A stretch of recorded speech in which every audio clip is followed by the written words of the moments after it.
So another thought is like projecting myself into the future and what I think I would learn and get out of this experience.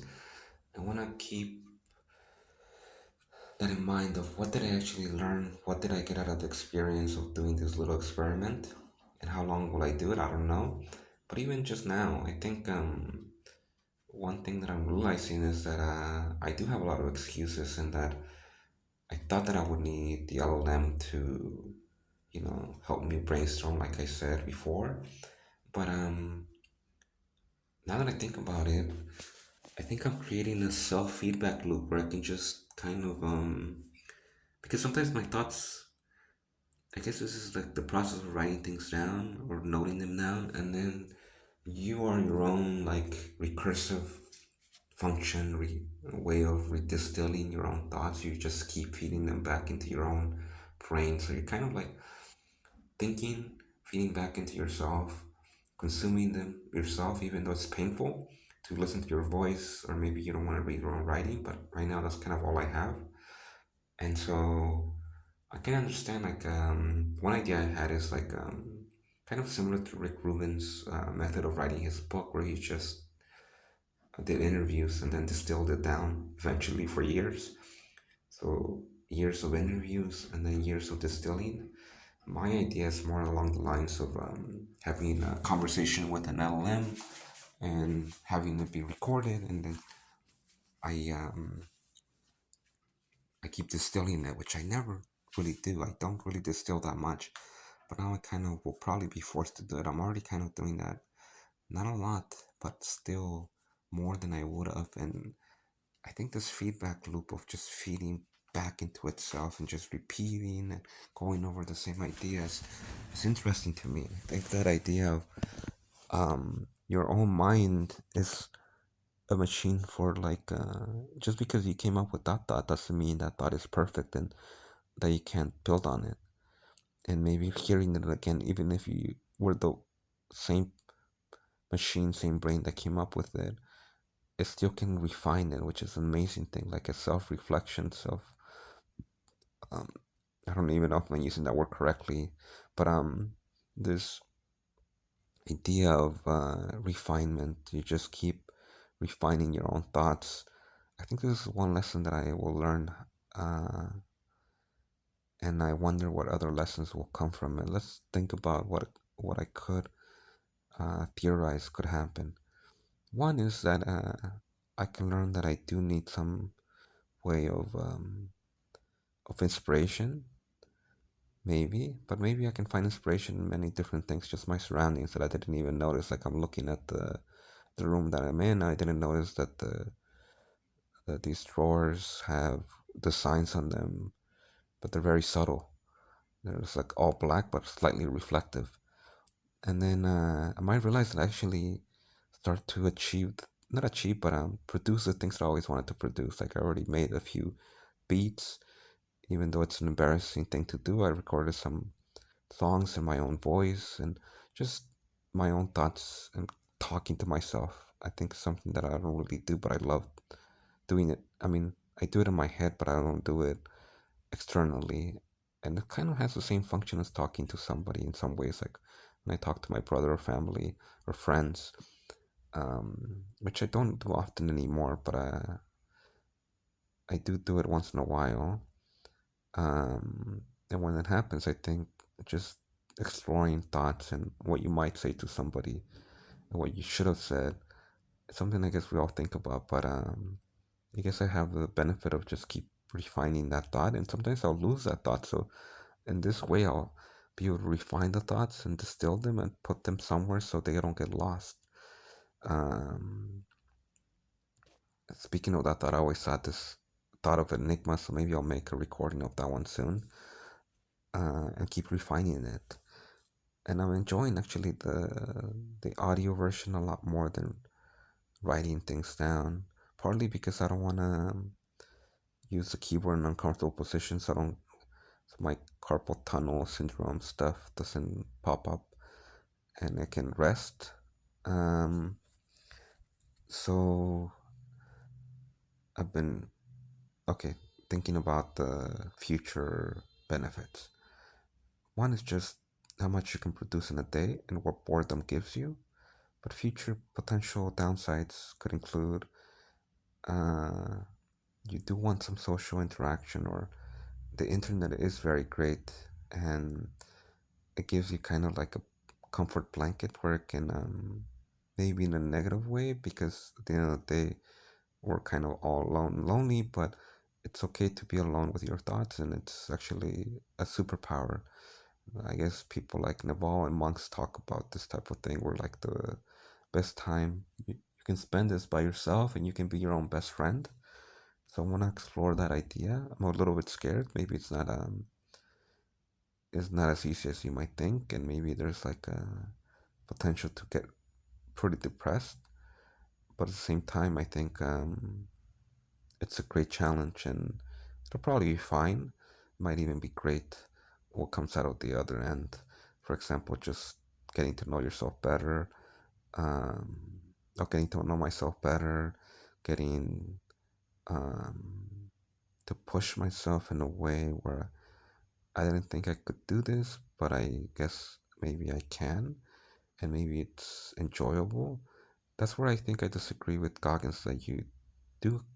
I like more the idea of a little bit of balance. I guess people cite Jocko as like a more balanced version of Goggins, where he still does really hard things, but perhaps has a family balance and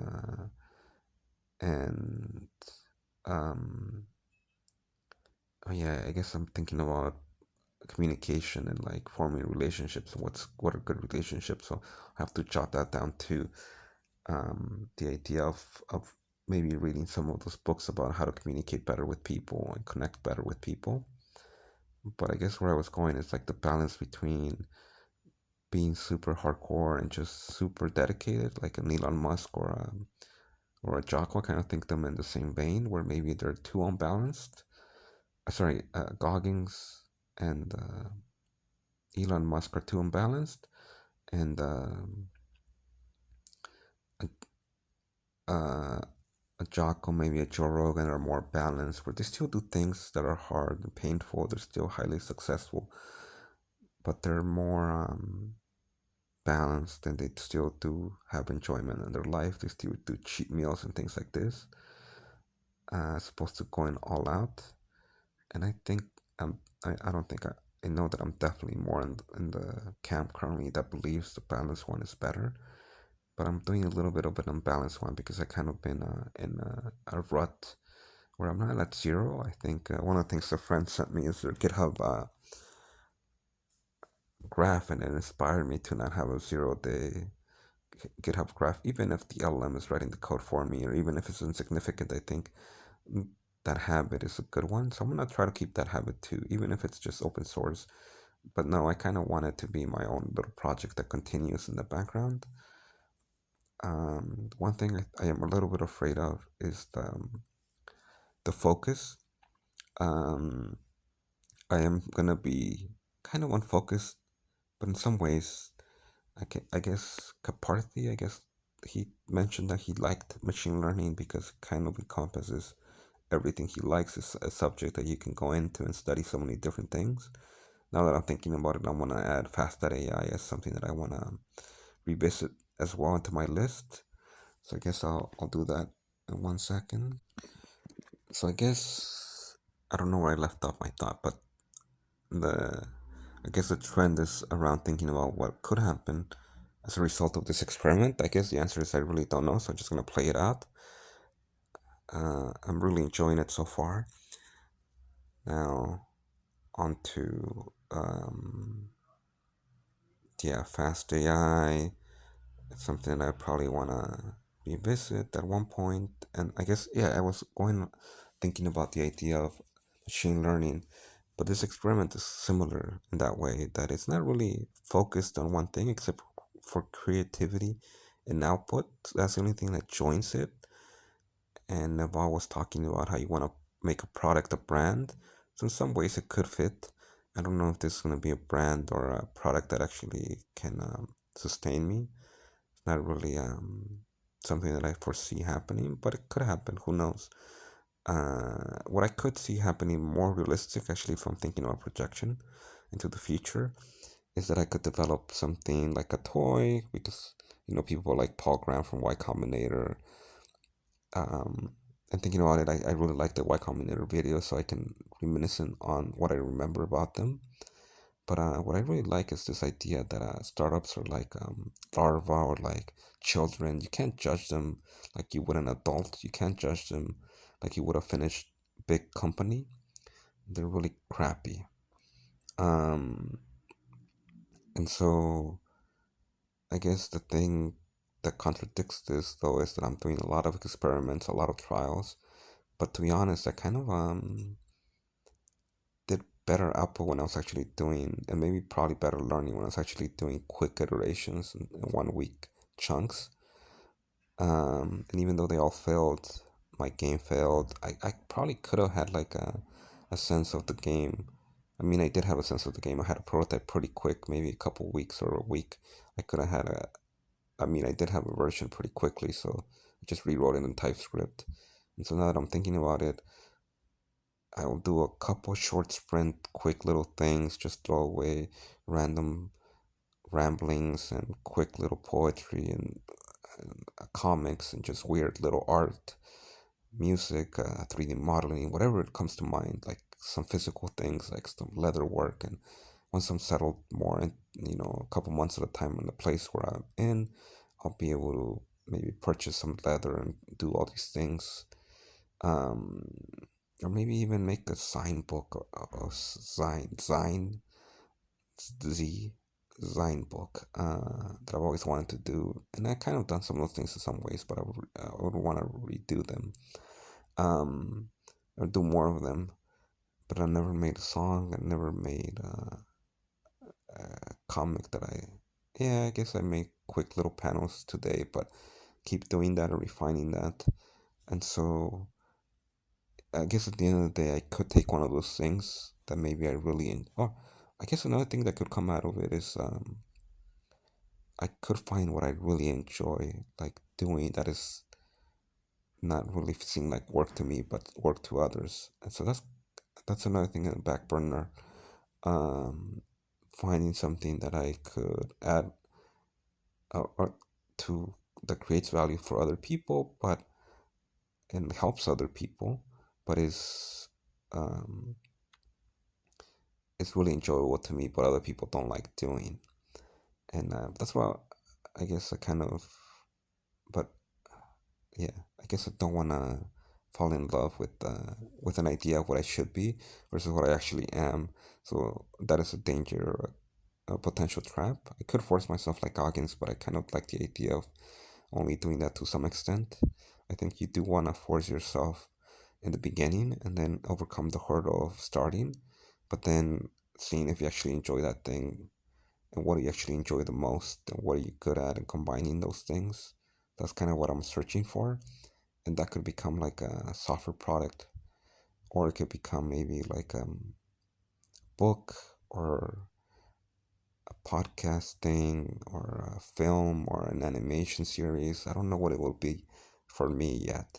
Maybe a course. I've always thought about doing a course on something I don't really know that well, but I have a strong interest in, which is like a Haskell or Clojure, but nature of code type of thing.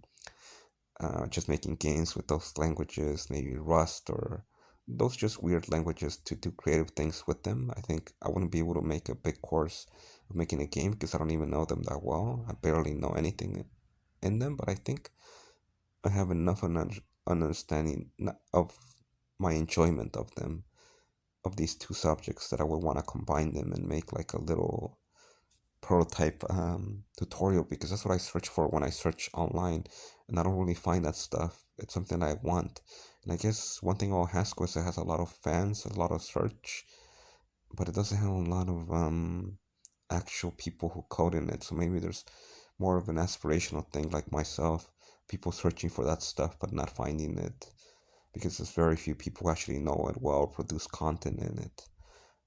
Same thing with Xmonad and all these like cool little or cool weird things that I find really fascinating, but maybe there's not much content on them. And so I think Cask was a more realistic one, but I do like Xmonad and Linux in general. So I'm gonna make maybe videos around that. So that's one thing I'll write down too. Okay, it's clear that I'm learning. I'm kind of sleep deprived and losing my train of thought a little bit, which is normal. People have this. Um, yeah, I guess we're all afraid of losing our mind, and maybe not all of us, but often that's one thing we fear the most is losing our minds, losing our memories. But it's just who we are, and many people go through this as part of life. I think we all probably wish we didn't have a painful death, and I always wonder about death. How are we gonna die? So maybe I'll make a new recording on death. I think that'll be my next one.